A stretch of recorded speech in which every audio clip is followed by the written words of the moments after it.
Silks శ్రీరస్తు శుభమస్తు sale. ప్రతి 25,000 రూపాయల కొనుగోలుపై ఒక గోల్డ్ కాయిన్ ఉచితం.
ఇంటర్వ్యూ స్టార్ట్ చేద్దామా? ఓకే.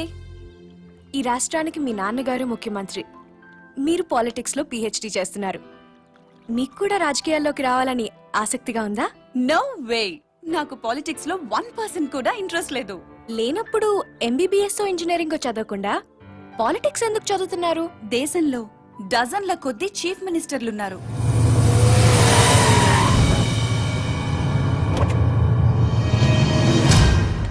వేలల్లో ఎమ్మెల్యేలున్నారు. గల్లీ గల్లీకో లీడర్ పుట్టుకొచ్చాడు. అయినా ఈ రోజుకి ఆకలి చావులున్నాయి, రైతుల ఆత్మహత్యలున్నాయి. ఎందుకిలా జరుగుతుంది? లోపం ఎక్కడుందని తెలుసుకోవటానికే నేను పాలిటిక్స్ చదువుతున్నాను.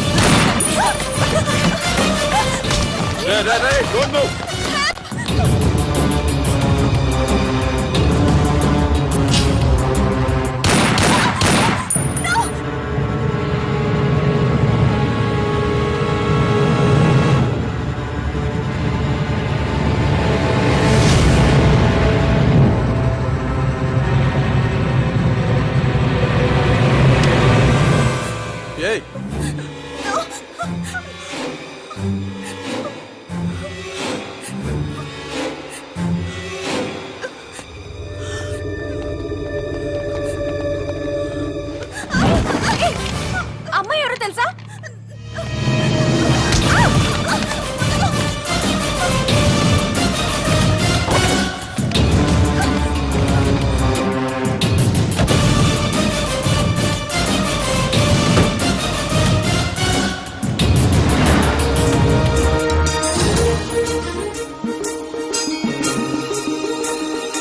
రాష్ట్రంలో పెను సంచలనం నమోదైంది. సాక్షాత్తు రాష్ట్ర ముఖ్యమంత్రి కుమార్తెని కిడ్నాప్ చేశారు. ముఖ్యమంత్రి కుమార్తెతో పాటు ఒక ప్రముఖ న్యూస్ ఛానల్ రిపోర్టర్ సునీత కూడా కిడ్నాప్ కి గురైంది. ఆశ్చర్యం కలిగించే విషయం ఏంటంటే ఈ కిడ్నాప్ కి పాల్పడిన వ్యక్తి ఒక మతిస్థిమితం లేనివాడు. మెంటల్ హాస్పిటల్ నుంచి పారిపోయి ఈ కిడ్నాప్ కి పాల్పడ్డాడని పోలీస్ కమిషనర్ చెప్తున్నారు.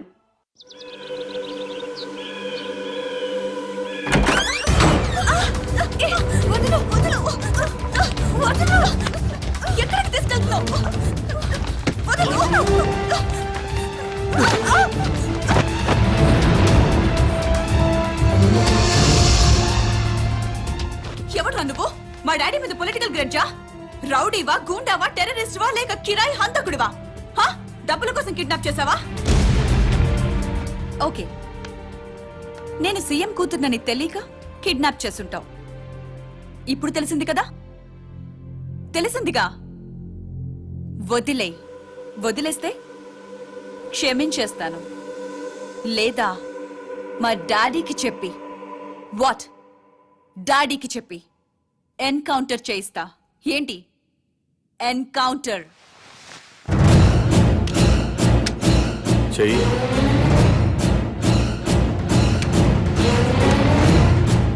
బాస్ ఎన్కౌంటర్ చేయమన్నారు, చెయ్యాలి కదా.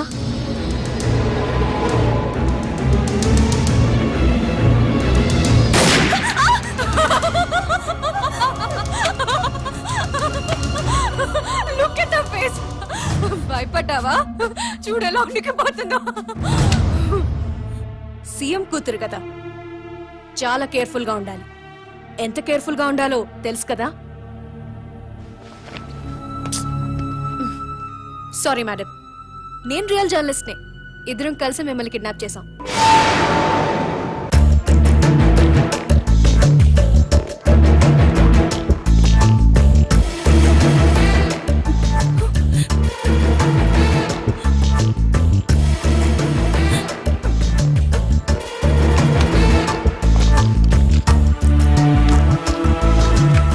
Best of luck. సార్, మీ అమ్మాయి కిడ్నాప్ కి కారణం ఏమై ఉంటుంది అనుకుంటున్నారు?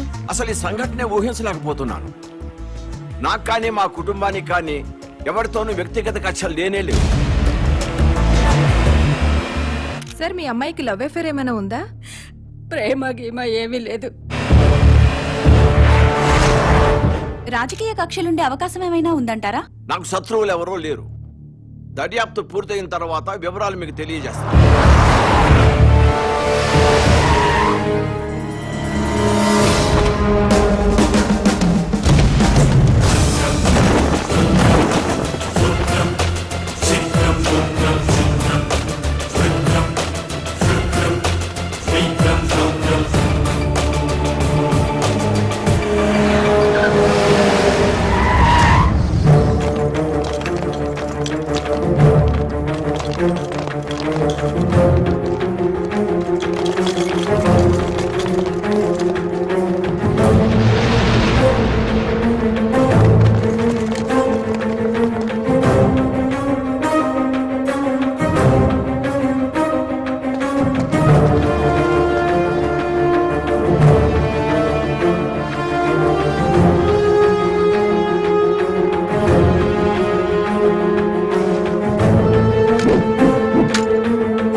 ఏం కావాలి నీకు? ముఖ్యమంత్రితో మాట్లాడాలి.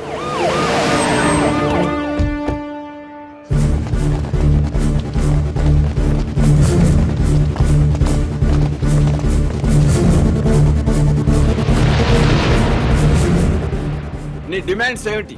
నన్ను ఈ సొసైటీలో స్వేచ్ఛగా తిరగనివ్వాలి. తిరగనిస్తే ఏం చేస్తావయ్యా? తిరగనివ్వండి, అప్పుడేం చేయాలో మీకే తెలుస్తుంది.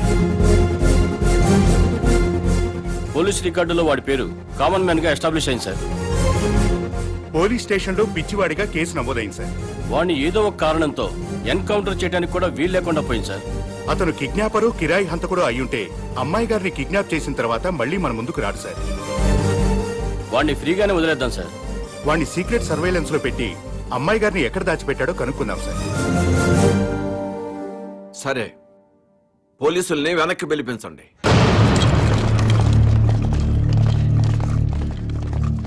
ఇక్కడంతా ఏదో మిస్టరీగా ఉంది దీప్తి. కిడ్నాపర్ ని వెంటనే అరెస్ట్ చేసే అధికారం ఉన్నా పోలీసులు ఎందుకు మౌనంగా ఉన్నారో, ముఖ్యమంత్రి ఎందుకు యాక్షన్ తీసుకోవటం లేదో అంతా మిస్టరీ అనే చెప్పొచ్చు దీప్తి. వాడు ఏ యాక్టివిటీ కోసం పబ్లిక్ లోకి వచ్చాడో సీక్రెట్ సర్వేలెన్స్ పెట్టండి. వాడిని ఫాలో అవ్వండి శ్రీరామ్. Okay sir.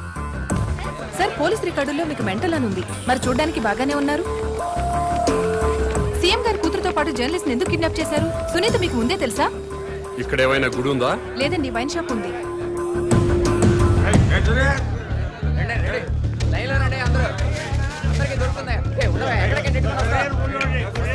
ఇది వరకు ఏరియాకు ఒక వైన్ షాప్ ఉండేది, కానీ ఇప్పుడు బజార్కు ఒక బ్రాందీ షాప్ పెట్టారు. అడిగిన వారికి అడిగినట్లుగా బ్రాంతి షాపులకి పర్మిషన్స్ ఇచ్చేస్తున్నారు. ఈ సిటీలో వైన్ షాపుల వల్లే సగం ట్రాఫిక్ జామ్ ఎక్కువ అవుతుంది. ఈ విషయంపై ప్రతిపక్షాలు ఎంత మొత్తుకున్నా ప్రభుత్వంలో చలనం లేదు. చలనం ఉండదు. ఇది మొద్దు నిద్ర ప్రభుత్వం. ఇది మొద్దు నిద్ర ప్రభుత్వం, పట్టించుకోని ప్రభుత్వం అంటున్న ప్రతిపక్ష నాయకుడితో పాటు మంత్రి గారు కూడా మనకి లైవ్ లో అందుబాటులో ఉన్నారు. నమస్తే జానకిరామ్ గారు. చెప్పమ్మా దీప్తి. సార్ మీతో మాట్లాడడానికి మంత్రి కోటేశ్వరరావు లైన్ లో ఉన్నారు, మాట్లాడండి. హలో దీప్తి. ఈ మంత్రికి ఈయన ఫ్రెండ్స్ కి తాగే అలవాటు ఉందని ప్రజలకు కూడా తాగే అలవాటు ఉంటుందా? అసలు సిగ్గుందండి ఈ మంత్రి గారికి. గుండె తరుక్కుపోతుందండి. దీప్తి, ఆ మంత్రి గారిని గుండె మీద చేసుకుని చెప్పాలండి. అధికారంలోకి రాగానే మద్యం కంట్రోల్ చేస్తా ఉన్నారు కదా, ఇప్పుడు ఏం చేస్తున్నారు? వీధికో షాప్ ఓపెన్ చేస్తారండి. ఏమండి, మా ప్రభుత్వం పుట్టాకే మద్యం పుట్టిందా? అంతకుముందు ప్రభుత్వ హయాంలో మందు షాపులు లేవా? బెల్ట్ షాపులు లేవా? మేం ప్రజల ఆరోగ్యం పట్ల నిబద్ధతతో ఉన్నాం కాబట్టే మా ప్రభుత్వం రాగానే సారాన్ని నిషేధించి కేవలం వైన్ షాపులకే లైసెన్సులు ఇచ్చాం. కరెక్టే. ఇంటికో ఉద్యోగం బదులు ఇంటికో బ్రాంతి షాప్ పెట్టుకొని పర్మిషన్ ఇచ్చారు. ఏం మాట్లాడుతున్నారండి మీరు? ఏమైనా అర్థం ఉండి మాట్లాడుతున్నారా? అంటే కళ్ళ ముందు కనిపిస్తే 2 పెగ్గులు తాగేవాడు కూడా ఫుల్ బాటిల్ తాగేస్తాడా? ఎందుకు తాగరు? డెఫినెట్ గా తాగుతారండి. ఆ మాటకు వస్తే నేను మన కళ్ళ ముందు ఇంట్లో 50 కిలోల బియ్యం ఉన్నాయి. మనం రోజు 1 కిలో బియ్యం అన్నం వండుకు తింటామా? కళ్ళ ముందు ఉన్నాయి కదా అని చెప్పి 50 కిలోలు ఒకసారి వండుకు తినేస్తామా? కళ్ళ ముందు పెళ్ళం ఉంది. సంసారపక్షంగా ఏ రాత్రి పూట గుట్టుగా కాపురం చేస్తాం. కళ్ళ ముందు కత్తులు ఆయన పొడి చేసుకుంటామా? కళ్ళ ముందు బార్బర్ షాప్ ఉందని అదే పనిగా గడ్డాలు తీసేసుకుంటామా?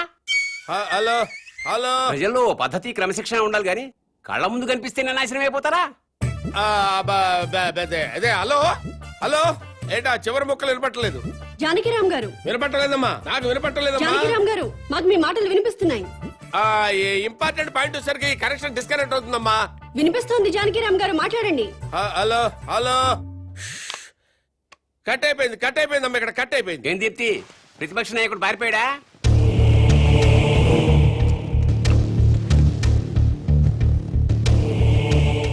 మీరు కామన్ మ్యాన్. నమస్కారం అండి. నమస్తే. నేను కొత్తగా వ్యాపారం స్టార్ట్ చేయబోతున్నాను. అవునా, చాలా సంతోషం అండి. Best of luck. మీరే వచ్చి రిబ్బన్ కట్ చేయాలి. నేనా? అవును. మహాభాగ్యం. లొకేషన్ ఎక్కడండి?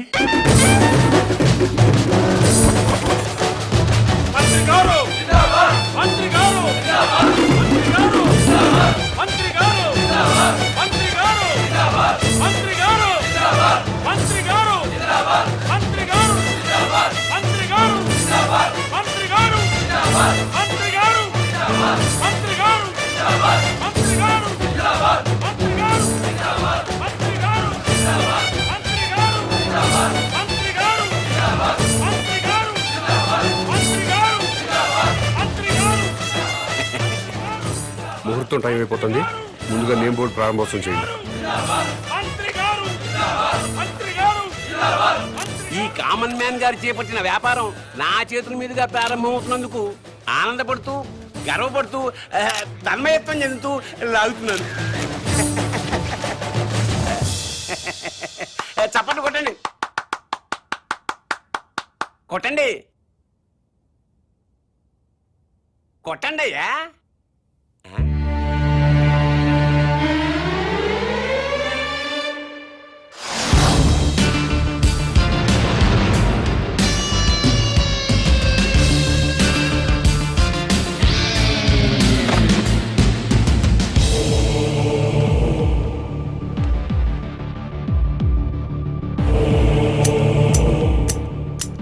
ఏంటి సార్ ఇది? కత్తెర. ఇదిగా సార్ అది వ్యాపారం. ఇదేం వ్యాపారం సార్? రిబ్బన్ కట్ చేయండి, మీకే తెలుస్తుంది. రండి, ప్రారంభోత్సవానికి టైం అవుతుంది. రండి.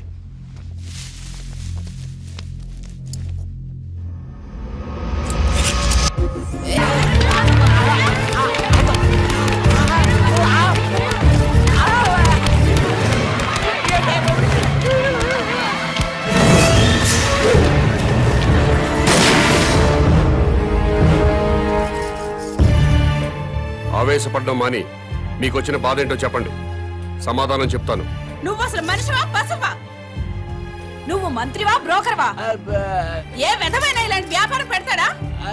అంటే మరి ఆడదాన్ని ఉసురు పోసుకుంటే నాశనం అయిపోతావురా. ఈ వ్యాపారం పెట్టుకుంటే ఏంటి తప్పు? సొసైటీ నాశనం అయిపోతుందిరా ఎదవా. ఆరోగ్యాలు నాశనం అయిపోతాయిరా.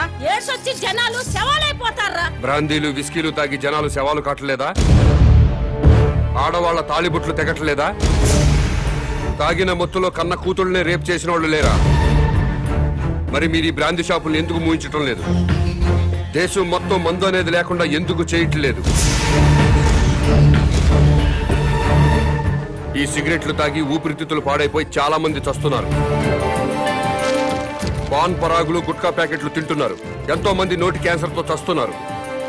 వీటిని బ్యాన్ చేయమని మీరు ఎందుకు ఉద్యమాలు చేపట్టడం లేదు?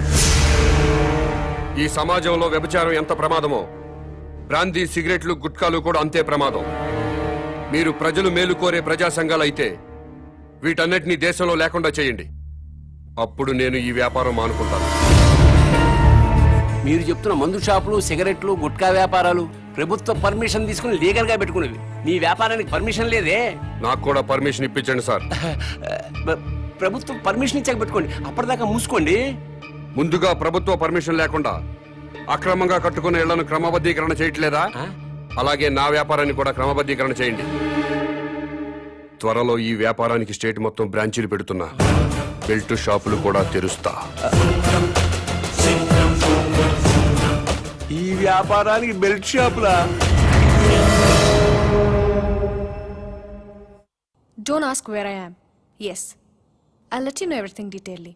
హలో, ఏంటి? టాయిలెట్ కి వెళ్ళాలి. వెళ్ళు. బాంబ్ తో ఎలా వెళ్ళను?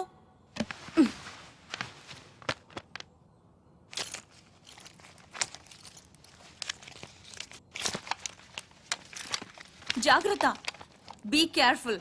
యా. బాంబ్.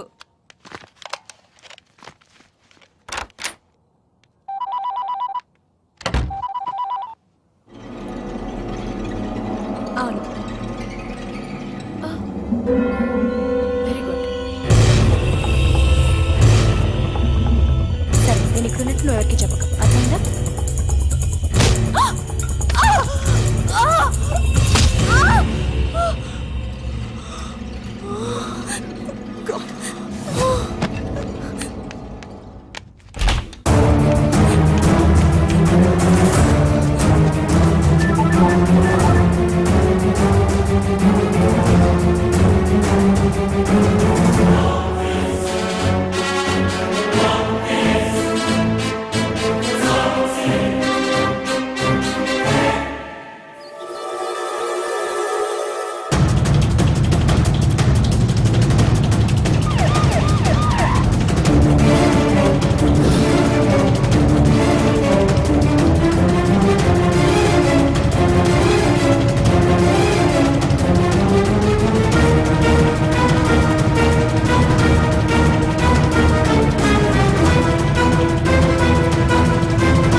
నీ కోసం వెతకడానికి పోలీసుల్ని పంపించొద్దని మీ నాన్నకి చెప్పు. డాడీ ప్లీజ్ నా కోసం పోలీసుల్ని పంపించొద్దు, ప్లీజ్ పంపించొద్దు. అన్నయ్య, చేయకు. ప్లీజ్, నీకు నన్ను విడిపెట్టను, వదిలేయ్.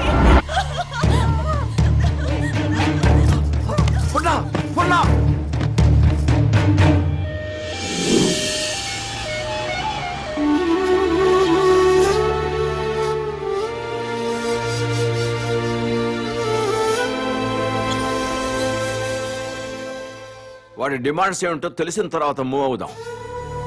అప్పటి వరకు అమ్మాయిని గురించి వెతకటం మానేయండి. అలాగే సార్. కూతురు కిడ్నాప్ అయిందన్న ఆందోళనతో సీఎం గారు అలా చెప్పుంటారు. కనీసం కామన్ మ్యాన్ అనేవాడు ఎవడో తెలుసుకోవటం మన డ్యూటీ. వాడిని ఫాలో అవ్వండియ్యా. ముఖ్యమంత్రి గారమ్మాయి కిడ్నాప్ ఉదంతం రాష్ట్ర రాజకీయాలని కుదిపేస్తోంది. కిడ్నాపర్ ని పట్టుకోలేకపోవడం సిగ్గుచేటని ప్రతిపక్షాలు దుమ్మెత్తిపోస్తున్నాయి. ఈ విషయం గురించి చర్చించడానికి మంత్రి లోకేశ్వరరావు, ప్రతిపక్ష నాయకుడు జానకిరాం లైవ్ లో సిద్ధంగా ఉన్నారు. మంత్రి గారు నమస్తే. నమస్తే. చెప్పు దీప్తి. ముఖ్యమంత్రి గారి కూతురి కిడ్నాప్ గురించి మీతో మాట్లాడడానికి ప్రతిపక్ష నాయకులు జానకిరాం ఫోన్ లైన్ లో సిద్ధంగా ఉన్నారు. ఏం మాట్లాడతాడంట? మాట్లాడమను. మానభంగం జరుగుతుంది ఒక ఆడకూతురు కాదండి, ఒక రాష్ట్రానికి, ఒక ప్రభుత్వానికి, ఒక అసమర్థతకి. నీ బాధ చూస్తాంటే ఆ మానభంగం నీకు జరిగిందనుకుంటున్నా. రాష్ట్రంలో 1,00,000 మంది పోలీసులు ఉన్నారు, ఒక కిడ్నాపర్ని పట్టుకోలేరండి. మీరు ప్రభుత్వంలో ఉన్నప్పుడు కిడ్నాపులు జరగలేదా? మానభంగాలు జరగలేదా? భూకబ్జాలు జరగలేదా? వాళ్ళందరినీ పట్టుకున్నారా? చెప్పోయా. హలో హలో, ఈ హలో హలో డ్రామాలు చాలా చూసాం గానీ పాయింట్కి రా. హలో, మైక్ మైక్ పని చేయటం లేదు. నీకేం పని చేయవని మాకు తెలుసు గానీ ఓ పని చెయ్యి. నిన్న ఒక వారం రోజులు ముఖ్యమంత్రిని చేస్తాం. కిడ్నాప్ అయిన ముఖ్యమంత్రి కూతురుని తీసుకొస్తావా? నువ్వు తీసుకొస్తే మేము రాజకీయ సన్యాసం చేస్తాం, లేకపోతే నువ్వు రాజకీయ సన్యాసం చేస్తావా? చెప్పు. చేస్తాను, నన్ను ముఖ్యమంత్రి చేయండి. నువ్వు కూడా సీఎం అయిపోదామనే ఏంటి? ఎలసలు గెలకుండానే 24 గంటల కల్లా గంటలో అమ్మాయి నేను ఇక్కడ తీసుకొస్తాను, లేకపోతే నా రాజకీయ జీవితానికి. కరెంట్ ఇప్పుడే పోవాలా? అమ్మ టైం అంటూ లేదురా, ఎప్పుడు తీసేస్తున్నారు. ఏ ప్రభుత్వం అయినా కావాలని పవర్ కట్ చేయదు బ్రదర్. రాష్ట్రంలో అందరి అవసరాలు తీర్చాలి కదా. పవర్ ఉన్నంతలో రైతులకు ఇవ్వాలి, ఇండస్ట్రీలకు ఇవ్వాలి, గ్రామాలకు అందించాలి. కాబట్టి కరెంటు పోయినప్పుడల్లా ప్రభుత్వాన్ని తిట్టుకోవడం కరెక్ట్ కాదు బ్రదర్. Good night.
మొత్తం పవర్ కట్ చేశారు కదా? అవును సార్. మరి సెంటర్ లో ఉన్న మంత్రి గారింటికి పవర్ ఎందుకు కట్ చేయలేదు? కట్ చేశాం సార్, బట్ మంత్రి గారింటికి జనరేటర్ ఉంది.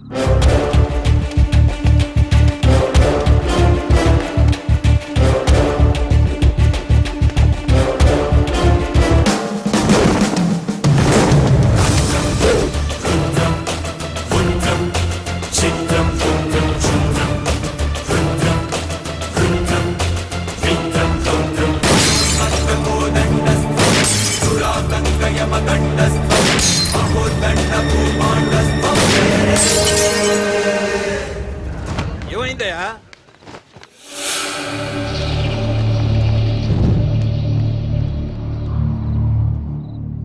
ఎవడండి వీడు? చీఫ్ మినిస్టర్ కూతుర్ని కిడ్నాప్ చేసింది వీడే.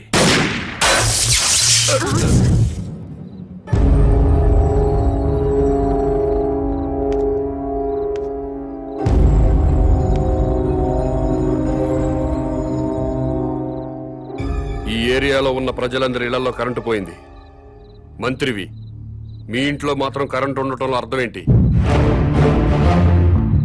ఈ 2 గంటలు ప్రజలు కరెంటు లేక అవస్థలు పడుతున్నప్పుడు మంత్రివి, మీ ఇంట్లో మాత్రం పవర్ కట్ లేకుండా ఎంజాయ్ చేయడం న్యాయమేనా? మా ఇంటికి అక్రమ కనెక్షన్ ఏమీ లేదు. జనరేటర్ అధికారులే పెట్టారు. మంత్రివి, మీ ఇంట్లో జనరేటర్ పెట్టినప్పుడు నిన్ను ఎమ్మెల్యేగా గెలిపించిన ప్రజల ఇళ్లలో ఎందుకు జనరేటర్స్ పెట్టలేదు? ఏ మీరు ప్రజల కంటే గొప్పవాళ్ళా? మీరు ఎప్పుడు పడితే అప్పుడు కరెంటు కట్ చేసినా ప్రజలు ప్రభుత్వానికి సహకరిస్తున్నారు. కరెంటు పోయి మళ్ళీ వచ్చేదాకా చెమటలు కక్కుకుంటూ అవస్థలు పడుతున్నారు. మరి మీరెందుకు కరెంటు పోయినప్పుడు ప్రజల్లాగా అవస్థలు పట్టలేదు? ప్రజలకి పవర్ కట్ చేస్తూ మీ నాయకులు మాత్రం జనరేటర్స్ తో, ఏసీలు, ఫ్రిడ్జ్లతో ఎంజాయ్ చేయడం తప్పా కాదా? ఎస్, తప్పే.